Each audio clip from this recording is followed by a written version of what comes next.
السلام علیکم، آپ دیکھ رہے ہیں ہمارا یوٹیوب چینل خوابوں کی تعبیر۔ یہاں پر آپ کو بہت ہی مستند تعبیریں دیکھنے کا موقع ملے گا۔ ہمارے چینل کو لائک، شیئر اینڈ سبسکرائب کرنا نہ بھولیے گا۔ خواب میں بطخ دیکھنا۔ حضرت ابن سیرین رحمۃ اللہ علیہ نے فرمایا ہے کہ خواب میں بطخ کا دیکھنا مال اور نعمت کی دلیل ہے۔ خاص کر کوئی بطخ کو اپنے گھر اور اپنے ملک میں دیکھے تو اسی قدر مال پائے گا۔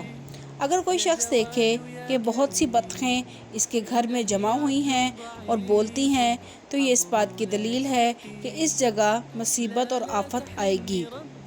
اگر کوئی شخص خواب میں دیکھے کہ بطخیں اس سے باتیں کرتی ہیں تو یہ اس بات کی دلیل ہے کہ مالدار عورت کی وجہ سے سفر کرے گا اور اس میں عزت اور فائدہ پائے گا۔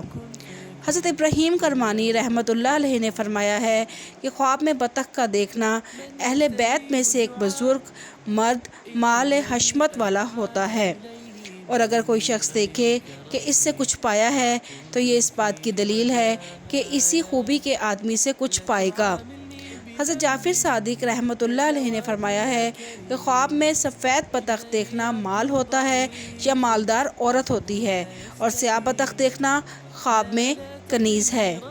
اگر کوئی شخص خواب میں دیکھے کہ بطخ کو مارا ہے اور اس کا گوشت کھایا ہے تو یہ اس بات کی دلیل ہے کہ عورت کا مال وراثت میں پائے گا اور ضائع کرے گا۔